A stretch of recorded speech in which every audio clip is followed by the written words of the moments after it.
On Monday, a special operation for the neutralization of an organized crime group was held in the residential complex Akselkent in Almaty. All members of the group were reported as citizens of Kazakhstan and had serious prior convictions. The gang's location was pinpointed by law enforcement officers after the incident in the Turksiv district of the city, where the patrolling unit Buran 170 was attacked on July 28th. According to reports of the Almaty DIA, the group was preparing for a robbery. As a result of the operation, one policeman was killed at the scene and another, a 26-year-old Lieutenant Yerzhan Kozakhmetov, was wounded in the head and remains in critical condition. The criminals managed to flee the premise.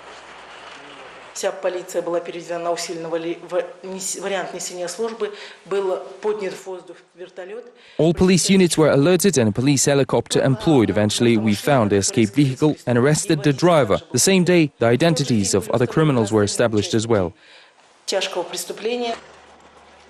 On Monday morning, a special operation was conducted in an apartment rented by criminals on the outskirts of the city. 162 residents of nearby homes were evacuated in advance, and the area around high-rises was surrounded by the police and special forces. Criminals opened fire when offered to surrender. Eventually, all 6 members of the gang were killed in the ensuing fierce standoff. Police detectives are currently working at the scene.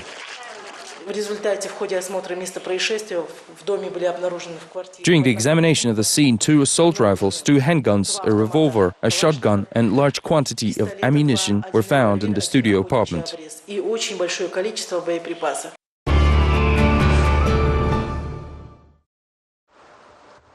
Zhanaozen PD has also reported victims during the weekend, with a beat officer taken to a hospital sustaining a head injury. The incident occurred at approximately 3 a.m. on July 29, when 2 unidentified men refused to produce IDs and showed resistance to patrolling policemen. A related criminal case has been initiated already. It was also reported that during the arrest, the unidentified men were intoxicated and had prior criminal records. The 2 arrested men were later identified as 26 and 33-year-old residents of Zhanaozen. In addition, we found out that suspects had previously been tried for robbery and theft. An Operation Law and Order was launched in town on July 28th and will last until August 3rd, with the use of additional forces. Officials deny any link between increased law enforcement presence and the upcoming appeals hearings on August 2nd, related to men convicted in the case of 37 oil workers. Nevertheless, local residents have their own opinions on the matter. It is good on the one hand, but of course I'd prefer to think that I live in a safe and protected town. On one hand, it is a good thing. On the other, it's bad because people are not used to this. The town has never experienced such things before. We want peace. I don't know, maybe it's done for good reasons. We think that they're doing the right thing.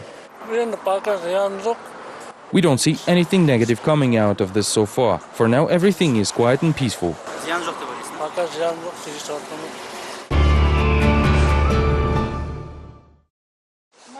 Labour Confederation of Russia helps families affected during the shooting of striking oil workers in Zhanaozen. The first transfer has already reached its destination. Trade unionists from Nizhny Novgorod contacted public fund Aman Saulik, raised money and successfully transferred $900 to 2 families of victims of the December tragedy. Now the Russian Labour Confederation plans to continue raising funds and provide financial support to more Zhanaozen families. We've looked at numbers and selected 2 vulnerable families. Unfortunately, I can't tell their names, as we have information that they are subjected to pressure. Around $900 were wired to Aman Saulik's account.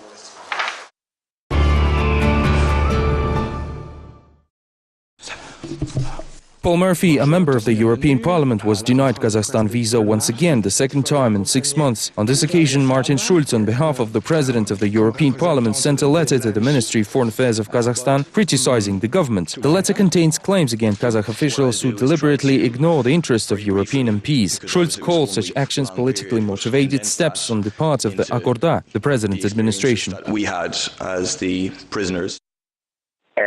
Yeah, it's a letter from Martin Schulz, who's the president of the Parliament, of the European Parliament as a whole. So he's elected by all of the European Parliament. So he's a representative of the entire Parliament, not just the left parliamentary group. So demand, raising the need for people to have access and so on. And then the next step is the previous Kazakhstan ambassador to the European Union has now been recalled and has been transferred, and there's a new ambassador Отказ в оформлении визы – это суверенное право каждой страны в соответствии с положением Венской конвенции. The visa denial is a sovereign right of any country. In accordance with the provisions of the Vienna Convention, when denying the visa, the consul has the right not to explain the reason for the denial. This is a worldwide practice. Консул имеет право не разъяснять причины отказа в выдаче этой визы.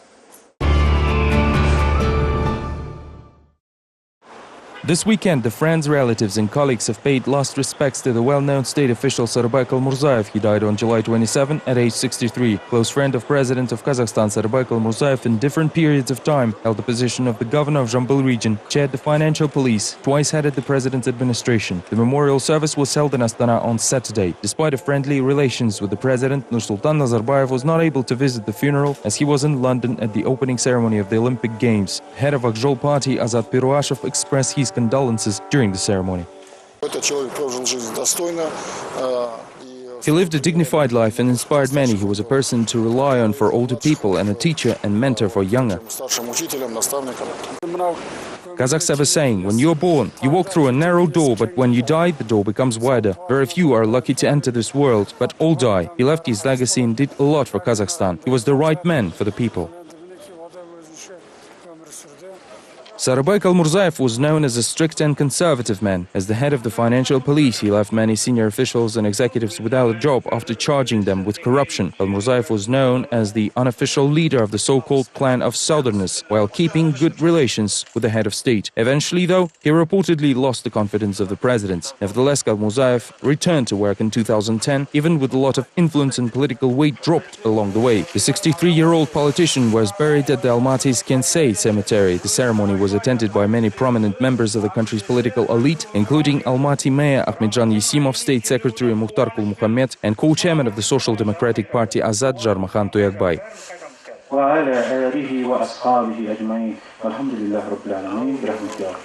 Allah razı olsun hürmetli ağayım. Allah sizlerge razı olsun. Rahmet Kazakhstanlarınıza. College graduates are demanding the resignation of the education minister. On Monday, about 20 of them came to Astana's government house and requested Prime Minister Karim Masimov to cancel the results of the comprehensive testing, restoring the previous university admission rules. Their protest was caused by the decree issued in March by the education minister Bahudjan Jumagulov, introducing comprehensive tests for all college graduates. Students explained that they were informed about new rules only 2 months prior to the introduction of the tests. As a result, over 47,000 out of 62,000 university entrants failed to reach the passing score.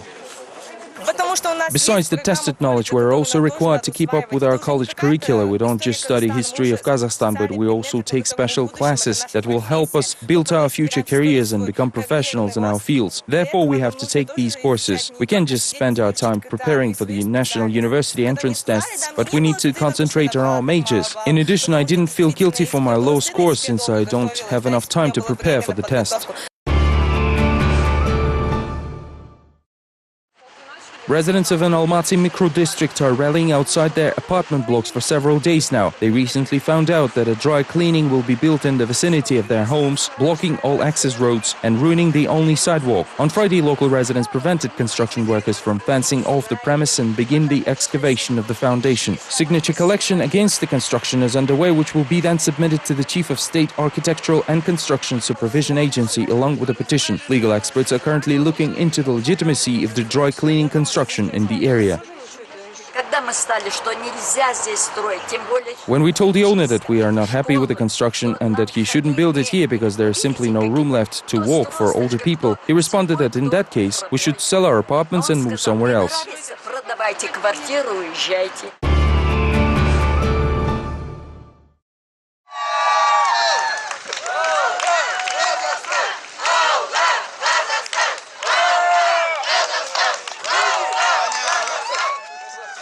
Over the last weekend, Kazakh national anthem was played twice in the capital of the UK, as the first days of the Olympics brought Kazakhstan 2 gold medals in a row. First was the unprecedented victory of Kazakhstan's well-known cyclist Alexander Vinokurov. The triumph of the 39-year-old athlete surprised even the most optimistic of fans and experts, who believed that Vino's golden days are over. Vinokurov himself calls his victory a fairy tale with a happy ending, announcing his retirement upon victory.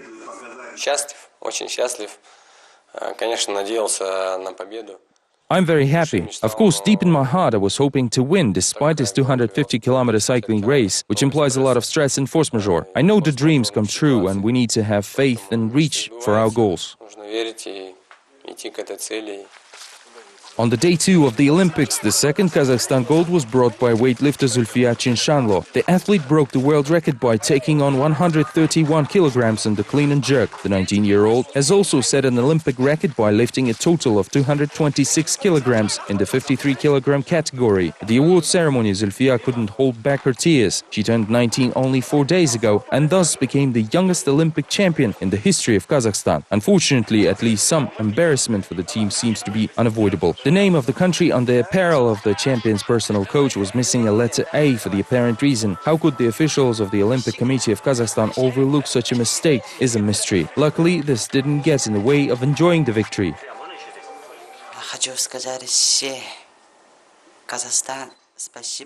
I want to thank Kazakhstan and personally President Nazarbayev.